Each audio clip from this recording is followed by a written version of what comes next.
guys, welcome back to my channel. In this video I thought I would talk about my top 3 favourite mangakas of all time. This isn't at all based on like the most popular selling manga in Japan at the moment. In that case the best mangaka would be Eiichiro Oda, because he's the writer of One Piece, which is one of the best selling mangas of all time and sells something crazy like 2 million volumes a year or something insane. So it won't be that one.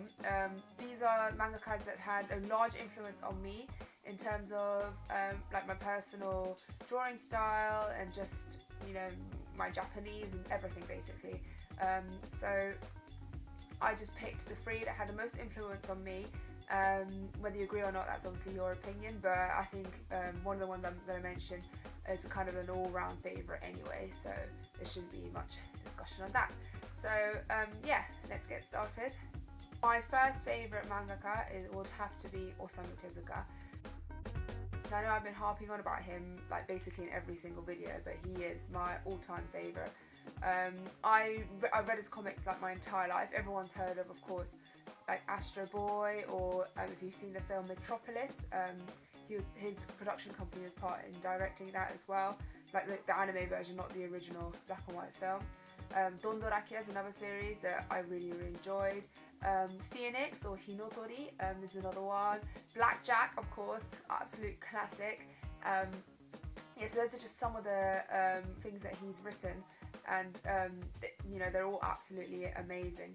I thought I'll do a short bio on Osamu Tezuka for anybody who might not know who he is. So he first trained to be a doctor, but then decided to change to becoming a manga artist. And his mom, his whole family was very supportive of that, despite the fact that being a mangaka wasn't seen as a very prolific job at the time. Interestingly enough, he gained a lot of influence from Disney. Disney was quite on the forefront of animation at the time, and Japan didn't have quite as much of an animation scene. This is, you know, during, before and after the war, so from the 1930s. Disney had already released things like Steamboat Willie, you know, with the Mickey Mouse, and Snow White, but Japan was slightly behind on animation, so Disney was a huge influence on Osamu Tezuka right throughout his career, I think. He first published his first manga called Diary of Ma-chan when he was 17, and everything kind of snowballed from there. Some trivia. Osamu, his name, he changed the last kanji of mu into the same mu as mushi because he had found a type of insect. Mushi means insect. He found a type of insect called osamushi, and he thought it sounded similar to his last name, so he officially changed his name. Here's just an example of one of his works, which is also really good. This is a compilation of stories called Yoru yo Sayonara, which is sort of like Goodbye the Night. I thought I'd show you the spine. Can you see this? So that's Tezuka Osamu. The mu is for mushi. So yeah, it just shows how much important nature was to him, and throughout all of his comics there's a very strong theme about the importance of protecting the environment and not exploiting the earth and all this. And yeah, they're really good, and his drawing style has been a huge influence on me and my drawing as well. Sadly, Osamu Tezuka died of stomach cancer in 1989, but if you ever go to Japan you'll see how much his legacy lives on, and probably will do forever, as he is commonly known as the god of manga. My second favourite mangaka of all time is Higashimura Akiko. Now, she's not as well known as Osamu Tezuka, but honestly I can like talk about this woman forever. Her first debut manga, Kisekai Yuka-chan, I think is actually one of my favourite manga series. Her manga isn't as sort of serious or kind of thought-provoking as Osamu Tezuka stuff. It's just really entertaining, and I find it so funny, like it's hilarious. She does sort of like gag manga, so the manga has a lot of jokes in it and things like this. Kisekai Yuka-chan, oh, it's amazing. I've got all of the 11 volumes, and in fact I think she's probably the mangaka that I actively follow the most now, because she's still releasing a lot of volumes. So you know, some of my favourite series by her include like Kurage Hime, Omogi Naiteimasu. I read a tiny bit of Himawari Kenichi Special, but that she took a lot of, when she did the kind of bonus mangas in Kisekai Yuka-chan, They were all based on her dad, Kenichi, and then she did a whole spin-off manga based on those, which I actually haven't read all of them. I've only read like the first two, but they're still really funny.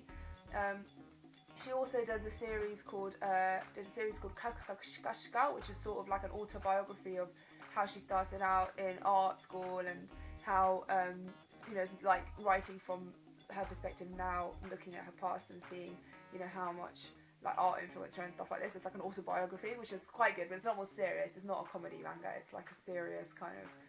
It's quite a bit heavy actually. I wouldn't recommend it that much, but it's interesting to see like where her roots come from and stuff. So I'm quite happy to see that a lot of her mangas are now being much more recognised and they're being turned into animes and live actions. So Omo Inaite Masu is quite a good live action now, and Kurage Hime is also an anime, and I recommend watching both of those because they're really, really good. Although the live action of Omo Inaite Masu is actually a bit better in my opinion, but no, it's definitely worth checking her out.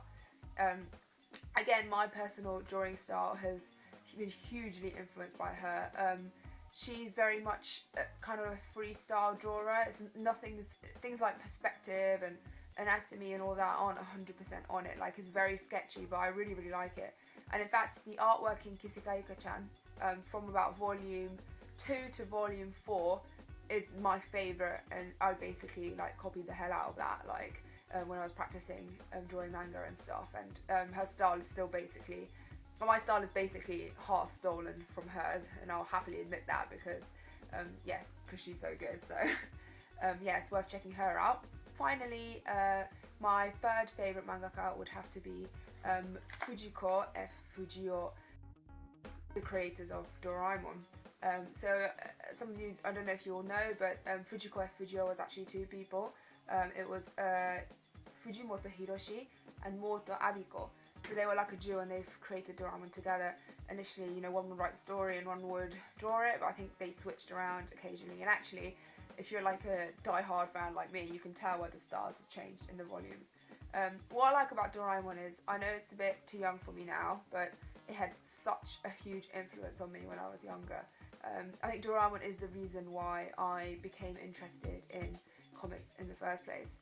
The reason I didn't put this at number 1 is because I think it has a slightly different, obviously it had a huge cultural influence, but affected me in like slightly different ways, and also I don't read as much of it now because I'm older, but in terms of like from the age of about, 5 to 12, it was all I read, and I have basically all the volumes and all the spin-offs and all the other stuff. I was like a huge fan, and actually I reread one of the volumes recently, and it's so good. Like, and I keep forgetting. Like, as I was reading it, I kind of remembered like all the things I was influenced by while I was reading it when I was younger. It almost like brought me back to my childhood, and that was really strange, but kind of like a really good feeling as well. I 100% recommend Doraemon for anyone who wants to try and learn and improve their Japanese. And please don't shun it just because it's aimed at younger readers or anything like that. It's actually really, really heartwarming stories, and I really recommend it, especially the Adventure Doraemon series. They're really good as well. Just to show how much of a die-hard fan, I actually have a Doraemon toy as well, which I've still kept, and I made him a little jacket when I was like, I don't know, 9 or something. He used to talk. He doesn't talk anymore. No, but so yeah, those are my top 3 favourite manga artists of all time. I really recommend you check all of them out. By no means am I, shunning all the other really good manga artists out there, because there's hundreds of them. These are the ones that just influenced me the most, and it's just my personal opinion. But yeah, hopefully this has opened your eyes a little bit to different kinds of manga, and if I could spread the joy of these 3 mangakas, then so be it. See you next time. Bye!